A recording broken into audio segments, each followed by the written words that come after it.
Hello! Welcome to your virtual tour of the Arbitrary Holy Name Cathedral. We're so excited to have you here with us today.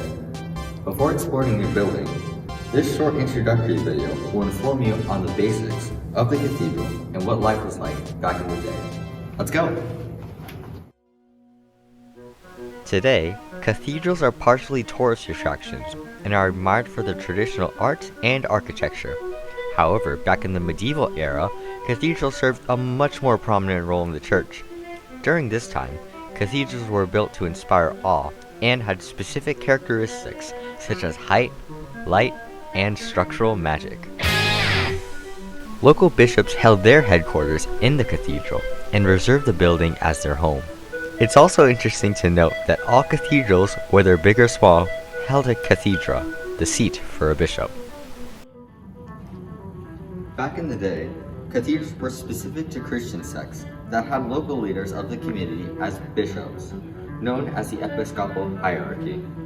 Bishops used their buildings to teach Christianity to the public and also host their own visitor masses.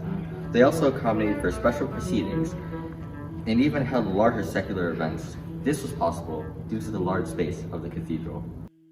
Now I know you will probably already know a lot about the Romanesque style of cathedrals, but here are some facts you probably didn't until now. The Romanesque style of architecture is very stocky and large, with large towers, pillars, vaults, and walls. The designs are pretty simplistic, but they are easily recognizable across all of Europe. A massive amount of churches were built when the Romanesque style was popular, and even more during the era of Gothic style. In fact, the Romanesque style eventually became the Gothic style over several centuries, and many cathedrals still show these styles today. Cathedrals weren't built instantaneously. It took years to build and create these massive structures, sometimes ranging over 200 plus years.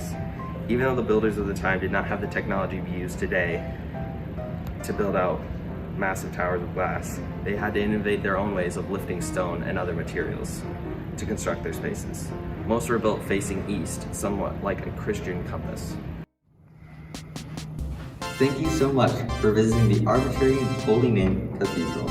This building, just like many others, has lots of history behind it, and we appreciate the time that you took to come visit. Goodbye, and please come again soon.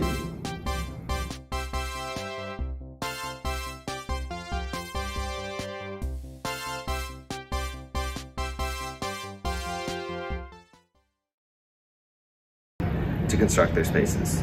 Most were built facing east, somewhat like a Christian compass. That last part was kind of, you might want to cut that out possibly. Like the Christian compass. Yo, why are you so... Okay, good. Good, we're done.